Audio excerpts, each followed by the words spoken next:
रक्षाबंधन का दिन भाई बहन के लिए साल का सबसे खास दिन होता है। लेकिन क्या हो उधर यही दिन उनकी जिंदगी का सबसे अजीब और डरावना मोड़ बन जाए। प्रेरणा मोहित की छोटी बहन थी। 3 साल पहले हुए एक दर्दनाक कार एक्सीडेंट में उनके मम्मी पापा नहीं रहे। तब से मोहित ही माँ बाप बनकर प्रेरणा की देखभाल कर रहा था। आज रक्षाबंधन था और घर में सुबह से ही एक प्यारा सा हंगामा मचा हुआ था। इस बार गिफ्ट में नया फोन चाहिए तुझे? हाँ, फोन चाहिए मुझे। और भैया वो वाला फोन जिसमें सुपर क्लियर कैमरा है, सेल्फी खींचो तो लगे मॉडलिंग शूट चल रहा हो। अरे अच्छे सेल्फी के लिए फोन की नहीं, अच्छे चेहरे की जरूरत होती है। उसमें बेचारे फोन का क्या कसूर। काश राखी की जगह मिर्ची की माला ही बांध देती, तब शायद आपको समझ आता। अच्छा बाबा, नाराज मत हो, ला दूंगा अच्छा सा फोन मेरी प्यारी बहना के लिए, पक्का। दोनों बहन भाई रक्षाबंधन मना चुके थे और अब उनके बीच ऐसे ही हंसी मजाक चल रहा था। तभी अचानक घर की डोरबेल बजती है। इस टाइम कौन आए? अच्छा हाँ, शायद पार्सल वाला होगा। मोहित ने जाकर दरवाजा खोला तो सामने पार्सल वाला ही था, लेकिन उसके चेहरे पर एक अजीब सी हंसी थी। उसने मोहित को पार्सल दिया और बिना ओटीपी पूछे सीधा पलक झपकते ही वहां से गायब हो गया। बड़ा ही अजीब आदमी था, ओटीपी भी नहीं पूछा। खैर बाद में खुद ही फोन करेगा। क्या है इस पार्सल में भैया? अरे तूने बोला था ना तुझे वो हॉरर स्टोरीज वाली बुक चाहिए, बस वही मंगाई है। थैंक यू भैया, लाओ दिखाओ। प्रेरणा ने बॉक्स खोला तो उसमें किताब के साथ साथ एक और छोटा बॉक्स भी रखा था। जैसे ही उसने वो दूसरा बॉक्स खोला तो उसमें उसी किताब के नाम से एक गेम था और उसके साथ एक नोट भी रखा हुआ था। प्रेरणा ने वो नोट निकाला और पढ़ने लगी। आप हमारे पहले कस्टमर्स हैं और इसलिए ये स्पेशल हॉरर गेम सिर्फ आपके लिए है। आत्माओं से बात करने का शौक है तो एक बार इसे जरूर आजमाइए, पर याद रखिए अगर ये खेल खुल गया तो जो आत्मा आएगी वो सिर्फ खेलने नहीं, रहने भी आ सकती है। वाह, अब ये भी नया ट्रेंड आ गया है लोगों को डराने का। आत्मा वात्मा कुछ नहीं होता, पता है ना। ऐसे कितनी फालतू गेम्स खेले हैं कॉलेज में, सब ड्रामा होता है बस। हाँ, पर भैया इस वाले गेम में कुछ तो अजीब है। मतलब देखने से ही कुछ अनकंफर्टेबल लग रहा है। मुझे तो लग रहा है इसे डस्टबिन में फेंक देना चाहिए। ओहो, तो इसका मतलब मैडम डर गई? नहीं तो किसने बोला मैं डर गई? मैं क्यों डरूंगी भला? बस मुझे अजीब लगा इसलिए कहा।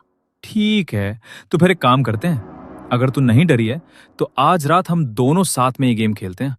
प्रेरणा का वो गेम खेलने का बिल्कुल भी मन नहीं था, लेकिन अपने भाई के बार बार कहने पर वो रात को उसके साथ वो गेम खेलने के लिए बैठ गई। मोहित ने कमरे की लाइट्स बंद कर दी और 4 कैंडल जलाकर कमरे के चारों कोनों में रख दी।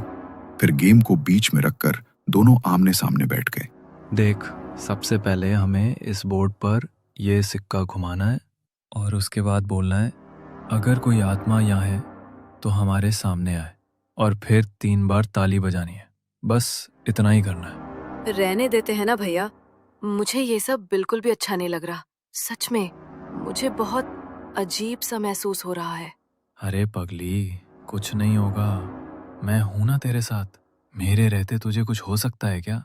तू बस मेरे ऊपर भरोसा रख, चल ट्राई करते हैं। मोहित और प्रेरणा ने बोर्ड पर रखे सिक्के पर हाथ रखा।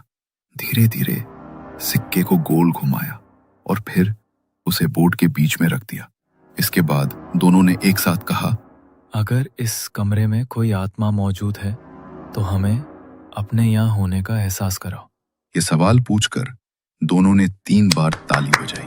कमरे में कुछ पल के लिए सन्नाटा छा गया। कोई हलचल नहीं, कोई आवाज नहीं, सब कुछ वैसा ही शांत था। लेकिन तभी मोहित जोर जोर से हंसने लगा। भैया आप इस तरह हंस क्यों रहे हो? आपको कुछ हो तो नहीं क्या भैया? अरे यार, तू कितनी बड़ी डरपोक है। तेरा चेहरा देखकर तो मेरी हंसी रुक ही नहीं रही। कुछ नहीं है इस गेम में, कोई आत्मा वात्मा नहीं आती, सब फालतू का टाइम पास है। चल बंद कर इसे अब। मोहित ने गेम बोर्ड से सिक्का उठाया और बोर्ड को फोल्ड करके बिस्तर पर रख दिया। लेकिन जैसे ही वो दोनों पीछे मुड़े, वो बोर्ड अपने आप फिर से जमीन पर उसी तरह खुला हुआ रखा था। तभी उनके कानों में कुछ अजीब सी आवाज पड़ी, और जब उन्होंने धीरे से पीछे मुड़कर देखा तो बोर्ड अब बिस्तर पर नहीं था, बल्कि जमीन पर खुला हुआ रखा था, और उसके ऊपर वही सिक्का भी रखा हुआ था। भैया, अभी तो आपने ये बोर्ड फोल्ड करके बेड पर रखा था, तो ये नीचे कैसे आ गया?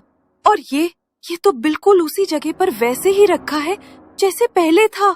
देखिए, आप मेरे साथ कोई मजाक तो नहीं कर रहे ना? नहीं प्रेरणा, मैंने कुछ भी नहीं किया। मुझे खुद भी समझ नहीं आ रहा है ये सब कैसे हो रहा है। अब वो दोनों बुरी तरह घबरा चुके थे। तभी अचानक कमरे का दरवाजा अपने आप बंद हो गया और कमरे में एक अजीब सी ठंडक फैल गई। खिड़कियां अपने आप खुल गईं और बहुत तेज हवा चलने लगी। लेकिन इतनी जोरदार हवा के बावजूद कमरे के चारों कोनों में रखी मोमबत्तियां बुझी नहीं। भैया, मुझे बहुत डर लग रहा है। प्लीज इस रूम से बाहर चलते हैं ना? हाँ छोटी, डर मत। मैं दरवाजा खोलने की कोशिश करता हूँ। वो दोनों भागते हुए दरवाजे की तरफ गए, लेकिन लाख कोशिशों के बाद